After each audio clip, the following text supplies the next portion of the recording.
是哪一台？大家可以打在弹幕上。从 iPhone 6发布至今啊，确实经过了这么多的年头啊，也不愧是一代经典。经常有同学来问啊，说主播 iPhone 的这个使用寿命啊，它到底是多久？通常我们认为，苹果的 iOS 系统如果不再给这个机型更新了，那么也就意味着它过时了。那现在苹果官方给出的答案很显然，也就是说，发布之日起啊，如果5年到7年左右，也就是苹果认为的 iPhone 的生命周期了。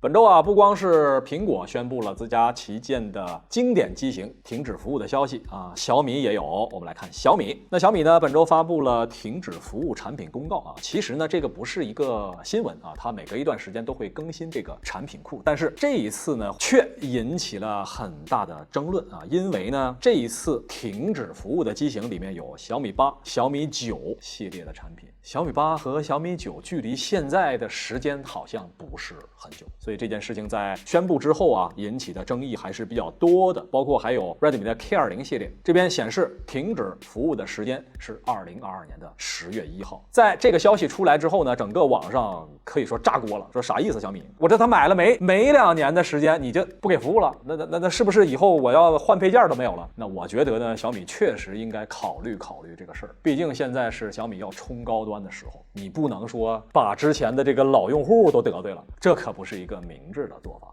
那最新的消息呢是小米后悔了，在当天这个消息引起热议之后呢，小米就撤销了 Redmi K20 等机型停止售后服务的通知。哎，我又跳回来了，但是呢，这个事儿确实引起的争议还是挺大的。那我个人建议呢，小米应该考虑推出一套比较统一的售后服务政策啊，也就是说，对于我旗下的展品啊，我可以有明确的售后服务周期，你是3年也好，4年也好，5年也好，让我买那天就让我知道，而不是我买的时候啊，我对它充满了预期，我打算用一辈子，结果过了3年，你告诉我，咱俩还是分手吧啊，还是希望让用户有更多的掌控感，提前说清楚，要比后面争议多要好一点。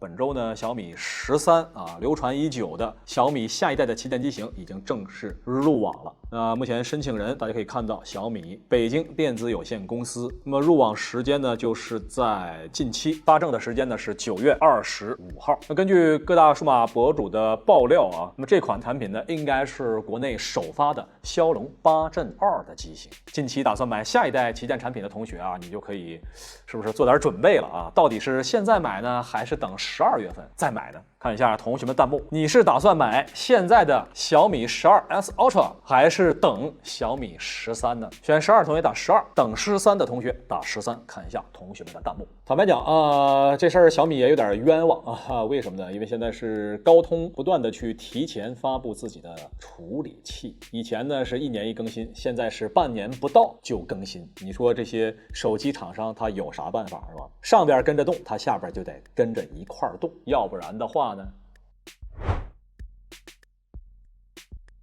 下面是一个新闻的复盘。前2周咱们疯狂吐槽顺丰保价8000赔2000，而且呢也带领大伙重新认识了足额保价和超额保价这些全新的概念。就是一个男子同城快递了20克黄金，保价8000元，但是顺丰最终丢失之后呢，只愿意赔2000元。首先呢，这里要涉及到一个名词，叫做足额保价、不足额保价和超额保价。足额保价就是产品价值1万，你保1万；不足额保价就是产品价值1万，你保5000；超额保价呢，就是产品价值1万，但是你保价2万。大家应该明白这个意思。当然这个顺丰知错就改目前呢已经上架了全新的保价服务2.0，而且呢在多个渠道呢发布了致歉的声明，表示接下来呢会试点更多的主动赔付的功能。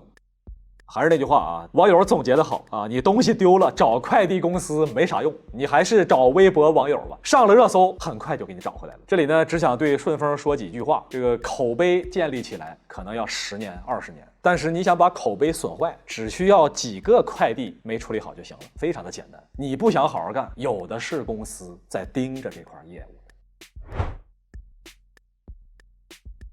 好，我们现在呢跳离出手机领域啊，都得罪完了，咱们换个领域啊，来我们看一下新能源汽车领域啊。首先我们来看一下一个新消息，本周啊雪铁龙宣布换标，这是原来的标志，这是新的标志。来问大家一下，喜欢老标志打1啊，喜欢新标志打2，看一下同学们的弹幕。毫无疑问啊，原来的标志呢是一个偏立体化的，而新的雪铁龙标志呢更像是一个扁平化的标志，而且怎么感觉像国内某客车厂商的标志。好，不管怎么说啊，这个标志已经改了，那我们不妨来盘点一下过去这些年雪铁龙标志的一个变化。大家看到2022年新标志，上一次改的2016、2009，哎，我其实觉得09年这标志还挺好看的啊。然后是1985年的、1966年的，再往前到1919年的，从2022到1919。这个企业发展了100年，这怎么又转回去了呢？好啊，咱也别光吐槽它的标志。那么雪铁龙呢，本周还推出了一款新车，是一辆皮卡。注意这个车型啊，大家觉得这个外观怎么样？好像一个乐高玩具车。他告诉我是皮卡车型，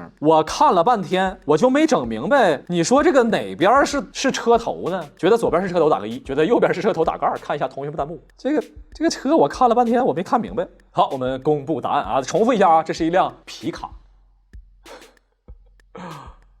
直角风挡玻璃还是挺有创意的。那它这个皮卡的卡在哪儿呢？这个斗在后边呢，这个斗这有点小啊，这感觉。不过这个外观还挺好玩的啊。刚才说它像乐高，你看这个顶，我严重怀疑这是乐高玩具拼出来的车。这辆雪铁龙的新能源皮卡啊，满分100分，大家这个外观打几分呢？可以打在弹幕上啊。其实分辨也很简单啊，你只要放大看它的倒镜在哪里，就知道哪边是正面了。过去几个月呢，咱们经常报道啊，很多新的车企呢在自己的车机上面推送广告啊。很多同学表示说，这些新的车企啊，它缺乏底蕴。确实，它针对啊这个消费者去割韭菜，怎么能在车机上推广告呢？本周啊又有新消息了啊，一汽大众车机弹出广告遮挡导航信息，需要手动解除，这是频频登上热搜。咱们来看看这个效果啊，这是一汽大众的一款车机，那么我们可以看到它正在一个导航的界面。而且呢，还正好是在这个立交桥啊，准备上道的这么个界面。那这里呢，嘣儿弹出了一个窗，推荐购车有好礼，即日起到9月30号，大家不用紧张啊，大家不用紧张，现在已经10月份了啊，这个9月30号已经结束了。有同学说这个促销到哪里去买？这个促销啊，原来你是要这个促销啊，那这个抱歉，它已经结束了啊，这个抱歉，这个是我们推送晚了。好，那根据各大新闻媒体报道表示呢，大众呢已经回应了，汽车导航啊弹出广告。确实是厂家推送的，今后呢，如果有活动啊，还会发弹窗广告，但是呢，频次可能无法掌握。那么，经过多家媒体呢，针对这件事情的一个访问啊，以及和大众客服的一个沟通，那目前呢，最新的回应来了。最新的回应表示呢，如果你不愿意接收啊，我们可以不再推送。客服表示呢，推送活动主要是针对车主开展的亲友购车奖励，让车主知道这个奖励政策，所以才推送到中控屏上面。如果不愿意接收啊，我们就不再推送了。大伙儿都抢着要这个福利。你不要拉倒，有的是人要，没想到是吧？我原本以为啊，肯定是那些手机厂商，他们去转做汽车的时候，会在中控屏上推广告，对吧？他们熟这个。现在没想到咱们传统巨头啊，传统车企早就学会了，不用你们教，不用你们互联网厂商，我们车企也会插广告，看谁更先进。好，那过去一周啊，这个事情是不断的去发酵啊，每天厂商都会有新的回应。我们来看最新的回应，最新的回应呢是道歉了，并非是广告，是对车主的关怀。划重点啊，关怀怎么样？手机厂商有没有学会？要不说啊，咱们看啊，这个消费电子领域还是汽车厂商的段位更高。推送广告不是，这是推送的关怀。手机厂商你们都学着点，成天往手机系统里面塞各种各样的广告，对吧？这叫什么？这叫给你关怀。早间关怀，午间关怀，晚间关怀。打开微博，微博关怀；打开天气预报，天气关怀，是不是？好，那这个玩笑归玩笑啊，最后呢，咱们还是要严肃一点说。车机呢，它毕竟不是手机，车机呢，有的时候这个导航啊，可是关系到驾驶安全的。你可别未来某一个别的啊，不是这个啊，未来别的某一个车机啊，车上的机，我正开着车呢，是吧？你咔给我推送一个小姐姐跳舞的广告，你这我一不小心咔，是吧？那你这就不是关怀了，你这不是一般的关怀，你这是临终关怀啊，你这是。说归说啊，笑归笑，别拿安全开玩笑。好了，有同学表示说，低价位的车呀，它不赚钱，它呢要回本就得往这个车机里边插广告。主播呀，你应该理解。是，你看啊，那些豪华车的品牌啊，人家不缺你这点钱，这些豪华车呀就不可能给你插广告。大家觉得说的有没有道理啊？我觉得这个同学说的还是挺有道理的。那豪华车的话呢，应该就不会插广告了啊。我们再继续。那么最新消息呢，在大众之后啊，奔驰的车机呢也被曝推送广告了。这节目能不能办了？这谁写的稿？这是啊，我们这以后还打算测评汽车呢，这怎么在车前混呢？这个科技不无聊，主播来吐槽。如果觉得主播说的好玩的话，欢迎关注一下我们，点个赞再走吧，各位观众爸爸们。要不然的话，你下周大概率就看不着我了。上周是不是就没看着？科技不无聊，主播来吐槽。我们这个节目啊，没有几期活头了啊，马上要改名科学表扬了，要不然地球上混不下去了。我是南岩，这里是科学吐槽，咱们下期再见。祝大家都有强壮的身体，多赚 money， 天天都能休息，每天还有花不完的法定货币。感谢大家的点赞。哎，这是谁掉的硬币啊？给大佬们磕头了。下周别忘了还来玩啊！